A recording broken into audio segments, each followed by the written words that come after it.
Hola, ¿qué tal, amigas, amigos? Sí, está aquí en la información. Vamos a ella.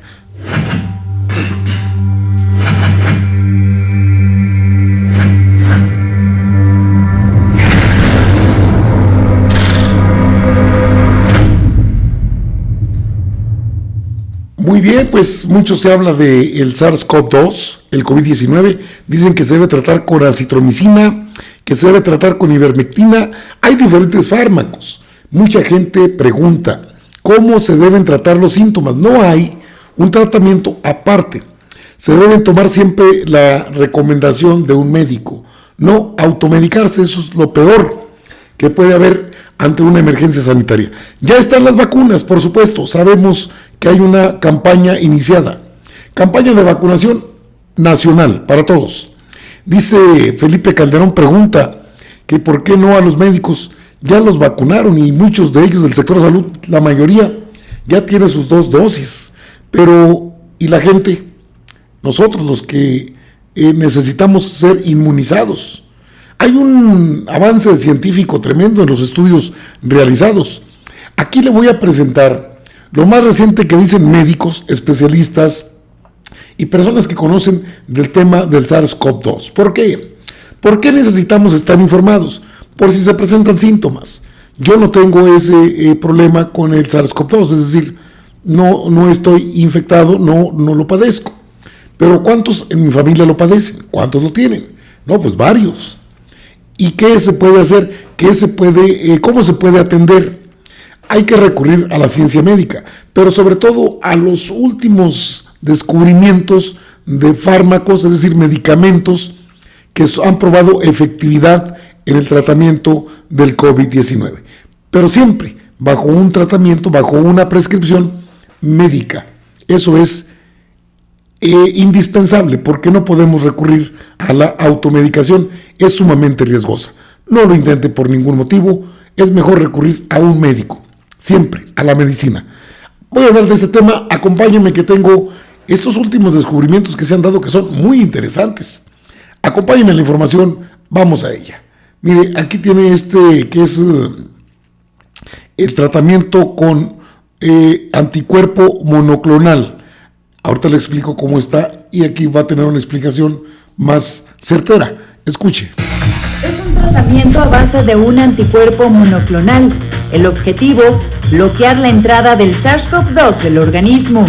Este anticuerpo monoclonal está dirigido específicamente contra un sitio muy importante en el virus. El virus tiene un receptor mediante el cual se une a las células del cuerpo, especialmente en los pulmones, y este sitio es altamente específico, y este anticuerpo monoclonal está dirigido específicamente contra una porción de este receptor. Esta terapia promete efectividad para pacientes COVID-19 hospitalizados. Este anticuerpo monoclonal se administra de forma intravenosa, es bastante segura y, bueno, estaría indicado en aquellos pacientes que han sido diagnosticados recientemente y que tienen un riesgo mayor de desarrollar complicaciones. Además, refuerza el sistema inmune. No solamente bloquea la entrada del virus a la célula, sino también tiene un efecto muy interesante en la respuesta inmune. También funciona contra nuevas variantes del virus SARS-CoV-2. Afortunadamente, esta molécula está dirigida con una porción extraordinariamente conservada, estable, y que por lo tanto nos da la seguridad de que seguiremos siendo activos, no importa que el virus cambie. Los ensayos clínicos están por finalizar. Una vez que tengamos los estudios terminados y el análisis hecho, estaremos listos para someter a las agencias regulatorias para que evalúen la información, por supuesto, de eficacia y seguridad y puedan tomar una decisión sobre la aprobación de estos medicamentos, de este monoclonal. Con uno, Melina Ochoa.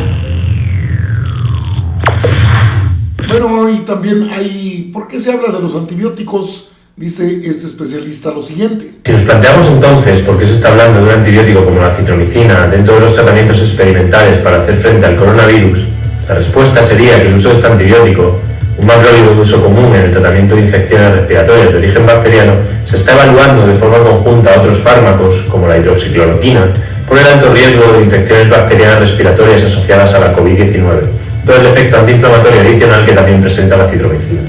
Como apuntamos en otro videoconsejo anterior, corresponde a las autoridades y profesionales sanitarios determinar la utilización de este fármaco u otra opción terapéutica para combatir al coronavirus, ya que de momento no hay ningún tratamiento autorizado frente a la COVID-19. De nuevo, debemos recordar que en ningún caso deberemos automedicarnos, y menos aún tratándose de este grupo de fármacos, pues es muy importante hacer un uso racional de los antibióticos para evitar el gran problema de salud pública que representan las resistencias bacterianas. Y recuerda, mientras dure este estado de alarma por la infección por coronavirus, acude a tu farmacia solo en caso de necesidad y pregunta siempre a tu farmacéutico de confianza. Te ayudaremos y resolveremos cualquier duda que tengas. Bueno, y la ivermectina, que fue tema en la Cámara de Senadores, ¿qué tan efectiva es?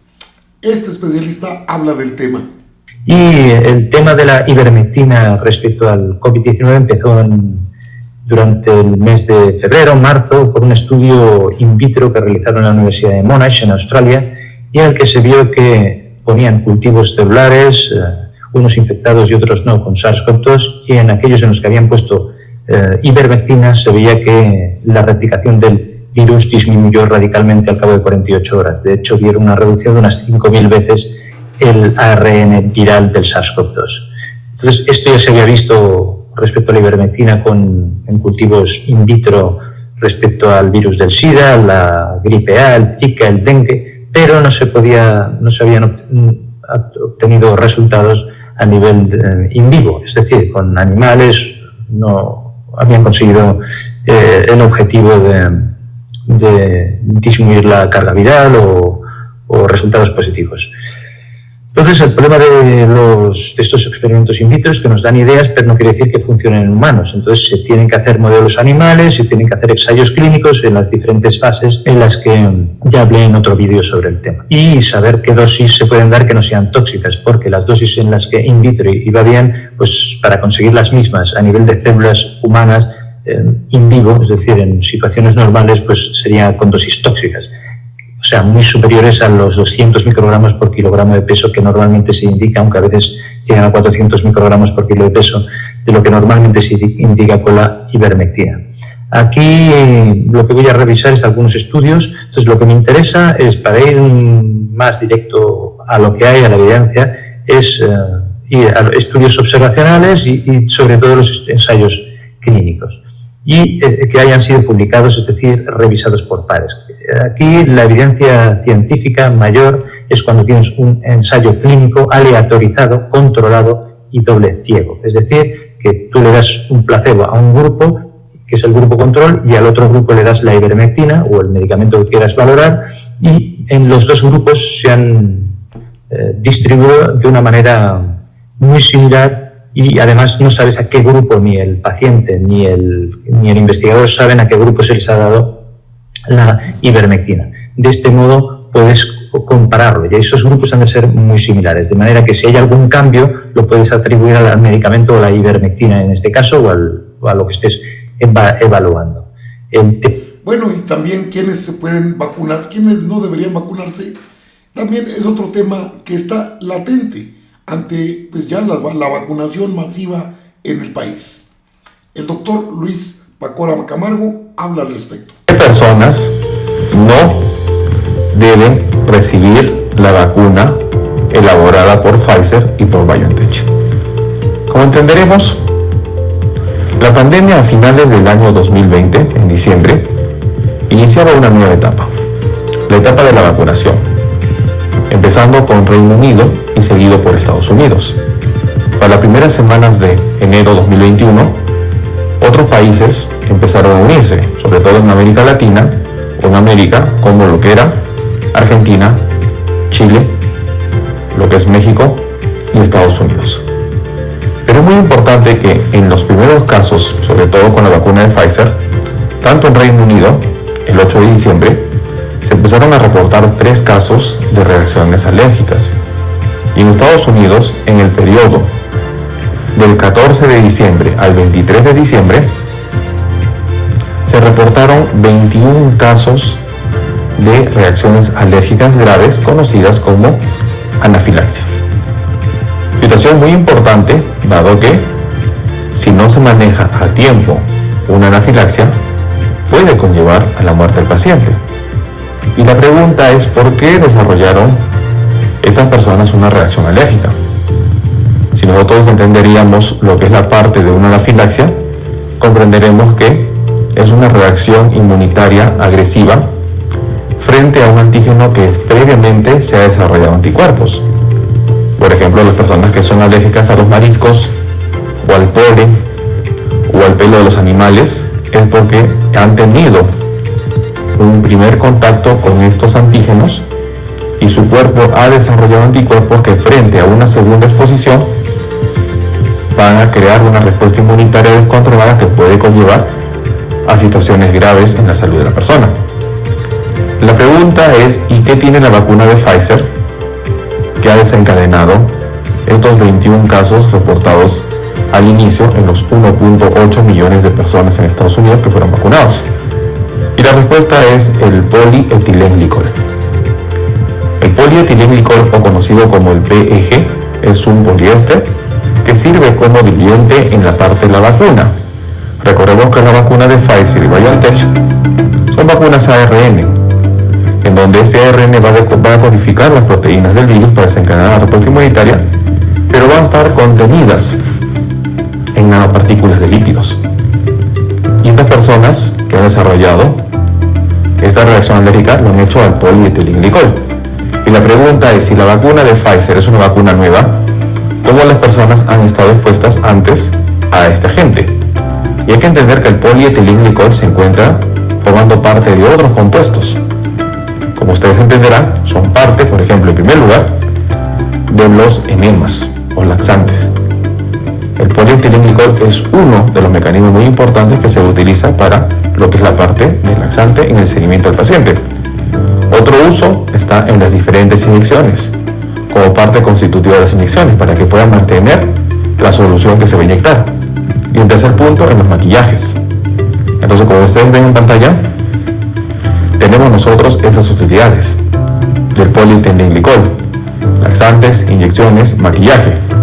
Entonces, probablemente estas personas que fueron expuestas en un inicio, no con la vacuna, a lo que es el polietilenglicol, han desarrollado una reacción inmunitaria que frente a una segunda exposición, en este caso con la vacuna, desencadenó una anafilaxia. Y la pregunta es, ¿quiénes no deberían vacunarse? En primer lugar, no deben vacunarse, y esto está bastante claro, las personas que ya recibieron la primera dosis y que hicieron una reacción anafiláctica. Es decir, las 21 personas reportadas en el periodo del 14 al 23 de diciembre, de las 1.8 millones de personas vacunadas en Estados Unidos, no deben vacunarse en la segunda dosis. Es muy importante. Si usted es una persona que se colocó la primera dosis de la vacuna de Pfizer, estamos hablando específicamente de Pfizer, si usted se colocó la primera dosis y desarrolló una reacción alérgica, no importa que sea leve, peor aún si fue una anafilaxia, usted no puede recibir la segunda dosis. Si usted recibe la segunda dosis, la reacción anafiláctica podría ser fatal. Toda persona que en la primera dosis de la vacuna de Pfizer desarrollaron una reacción alérgica o anafiláctica no pueden vacunarse. Esa es la primera gran contraindicación frente a la vacuna de Pfizer. Toda persona que en la primera dosis se reportó una reacción alérgica o anafiláctica. Bueno, son las contraindicaciones, por eso las recomendaciones del sector salud, de las diferentes investigaciones que se realizan, bueno, es para evitar este tipo de reacciones alérgicas. Pero la mayoría de las vacunas están probadas, están certificadas, y lo más saludable es tenerlas a la mano. Ojalá que le haya resultado de interés, como siempre, esta información. Nos vemos en la próxima. Órale pues. Nos vemos y nos vemos.